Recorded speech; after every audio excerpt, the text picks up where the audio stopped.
This bulletin is brought to you by Vaddi University. Good evening Himachal.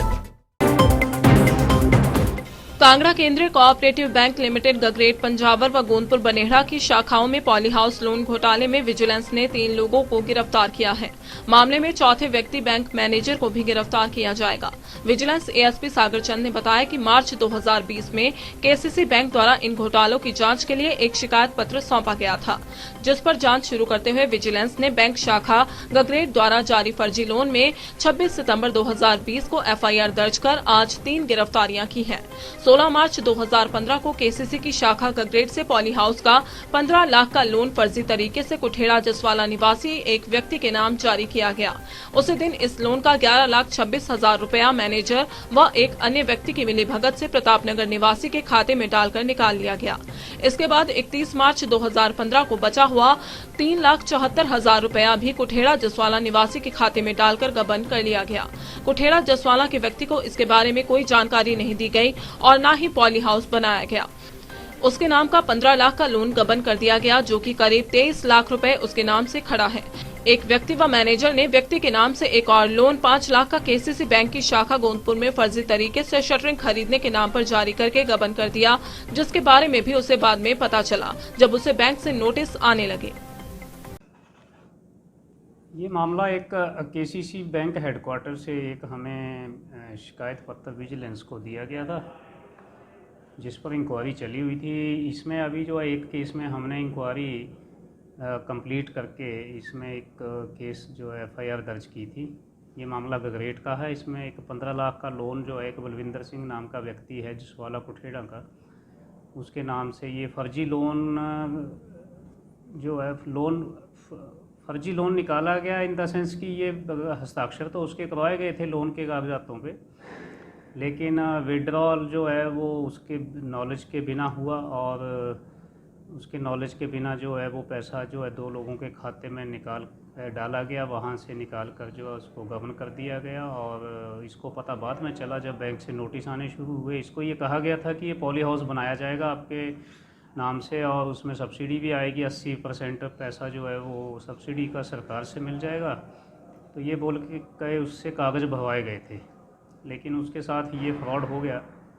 तो इसमें मामला दर्ज किया है, 3 लोग गिरफ्तार किए हुए हैं और अभी एक चौथा व्यक्ति भी है इसमें, बैंक का मैनेजर है, वो भी गिरफ्तार किया जाएगा। यही मामला था। प्रधानमंत्री नरेंद्र मोदी के 3 अक्टूबर को प्रस्तावित अटल टनल रोहतांग के लोकार्पण कार्यक्रम को देखते हुए कुल्लू जिला मुख्यालय में वीआईपी मूवमेंट बढ़ गई है। प्रधानमंत्री नरेंद्र मोदी के काफिले के लिए प्रदेश भर से 50 से अधिक गाड़ियां कुल्लू पहुंच गई हैं। वहीं वाहन चालकों के कोरोना टेस्ट भी लिए जा रहे हैं। जिला प्रशासन के अधिकारी प्रधानमंत्री नरेंद्र मोदी के दौरे को लेकर तैयारियों को अंतिम रूप दे रहे हैं। सभी गाड़ियां ढालपुर के दशहरा मैदान में पार्क की गई हैं। सरकारी वाहन चालकों के कोरोना टेस्ट भी कुल्लू अस्पताल में किए जा रहे हैं। पीएम मोदी के दौरे को लेकर पहले चरण में 85 सरकारी वाहन चालकों के कोरोना टेस्ट किए गए। वहीं उनके रहने की व्यवस्था भी कुल्लू में ही की जा रही है, ताकि कोरोना रिपोर्ट नेगेटिव आने तक चालक सार्वजनिक जगहों पर लोगों के साथ घुल मिल ना पाए। वहीं दूसरे चरण में भी कुल्लू अस्पताल में सरकारी अधिकारियों के भी कोरोना सैंपल लिए जाएंगे। पीएम नरेंद्र मोदी के दौरे को लेकर सभी कर्मचारियों व अधिकारियों के कोरोना टेस्ट को लेकर स्वास्थ्य विभाग भी सजग हो गया है। वहीं उपायुक्त कुल्लू डॉक्टर ऋचा वर्मा कुल्लू में विभिन्न विभागों के अधिकारियों के साथ बैठकें कर दिशा निर्देश जारी कर रही हैं। वहीं मंत्री गोविंद सिंह ठाकुर भी नरेंद्र मोदी के स्वागत को लेकर बैठकें कर रहे हैं। पूर्व मंत्री एवं एआईसीसी सचिव सुधीर शर्मा ने सरकार द्वारा बार बार किए जा रहे प्रशासनिक फेरबदल पर बड़ा पलटवार किया है। उन्होंने कहा कि ताश के पत्ते फेंटते रहने से जोकर हुकुम का इक्का नहीं बन जाता। सुधीर शर्मा ने कहा है कि सरकार अपनी नाकामी छुपाने के लिए प्रदेश के प्रशासनिक ढांचे को निशाना बना रही है। प्रजातंत्र में जनता द्वारा चुनी हुई सरकारों का ये दायित्व बनता है कि वे जनता की उम्मीदों पर खरा उतरें और चुनाव में किए गए वादे पूरे करें। लेकिन इससे उलट प्रदेश में भाजपा सरकार अपनी घोषणाओं को पूरा न होते देख सारा ठीकरा प्रशासनिक अधिकारियों के ऊपर थोप रही है। सुधीर शर्मा ने कहा कि सरकार यह भूल चुकी है कि चुने हुए प्रतिनिधियों की जिम्मेदारी है कि वो अधिकारियों से काम लें, लेकिन दिशाहीन सरकार यह करने में विफल रही है।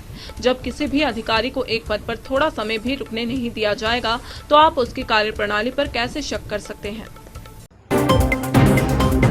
आजकल पैराग्लाइडिंग के विश्व विख्यात घाटी बिलिंग में 6 महीने बाद पर्यटकों का आगमन शुरू हो गया है।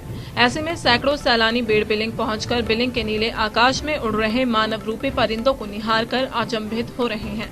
बाहरी राज्यों से आने वाले पर्यटकों के लिए यह साहसिक रोमांच भरा खेल है कि मात्र हवा के दबाव के सहारे ही पैराग्लाइडिंग करने वाले पायलट मात्र चंद मिनटों में कैसे बिलिंग से उड़ान भरकर नीले आकाश के चक्कर लगाते हैं।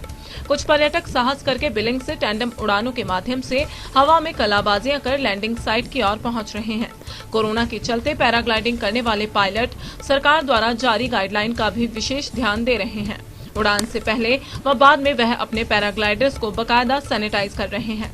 कुल मिलाकर घाटी में पुनः रौनक लौट आई है, जिसके चलते सैकड़ों लोगों के लिए रोजगार के साधन भी खुल गए हैं।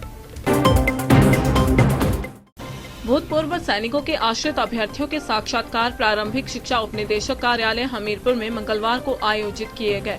अध्यापक पात्रता परीक्षा में उत्तीर्ण प्रशिक्षित स्नातक अध्यापक नॉन मेडिकल के साक्षात्कार में 103 अभ्यर्थियों को कॉल लेटर जारी किए गए थे। इनमें से 37 अभ्यर्थियों ने ही भाग लिया, जबकि अन्य अभ्यर्थी अनुपस्थित रहे। सभी पद अनुबंध आधार पर भरे जा रहे हैं। बता दें कि भूतपूर्व सैनिकों के आश्रित अभ्यर्थियों के टीजीटी नॉन मेडिकल के 26 पद भरे जाएंगे। इनमें सामान्य के 13, ओबीसी के 3, एससी के 6 और एसटी के 4 पद भरे जाएंगे। टीजीटी नॉन मेडिकल के लिए सामान्य वर्ग 2004 बैच, ओबीसी का 2006 बैच, एससी का 2018 और एसटी का 2019 बैच के अभ्यर्थियों को कॉल लेटर के जरिए बुलाया गया था। अभ्यर्थियों के साक्षात्कार सुबह 11 बजे से शाम 5 बजे तक सोशल डिस्टेंसिंग के तहत लिए जा रहे हैं। यही नहीं, साक्षात्कार में भाग लेने वाले अभ्यर्थियों की थर्मल स्कैनिंग और हाथ भी सैनिटाइज किए गए। साक्षात्कार में सोशल डिस्टेंस मेंटेन रखने के लिए पुलिस के जवान सुबह से लेकर शाम तक कार्यालय में तैनात रहे। खंड स्तर के पशु औषधालयों को और अधिक सुदृढ़ किया जाएगा, ताकि उनमें एक्सप्रेस सहित अन्य मूलभूत सुविधाएं उपलब्ध करवाई जा सके। वहीं ऐसे अस्पतालों में रोगी कल्याण समितियों की तर्ज पर पशु कल्याण समितियों का गठन किया जाएगा। नादौन दौरे पर आए पंचायती राज एवं पशुपालन विभाग मंत्री वीरेंद्र कंवर ने कहा कि केंद्र सरकार ने गांवों को आत्मनिर्भर बनाने के लिए 20 लाख करोड़ रुपए का पैकेज दिया है। एक पायलट प्रोजेक्ट की योजना तैयार की गई है, जिसमें पशुओं को अस्पताल लाने की बजाय पशुपालकों को घर द्वार स्वास्थ्य सुविधाएं उपलब्ध करवाई जाएंगी। यह लक्ष्य पूरा करने के लिए ब्लॉक स्तर पर एम्बुलेंस सेवा आरंभ की जा रही है। उन्होंने कहा कि दुर्गम क्षेत्र सुदृढ़ करने के लिए मुख्यमंत्री जयराम ठाकुर ने दुग्ध एकत्रीकरण व प्रबंधन के लिए 120 नए पदों को स्वीकृति प्रदान की है। मंत्री वीरेंद्र कंवर ने कहा,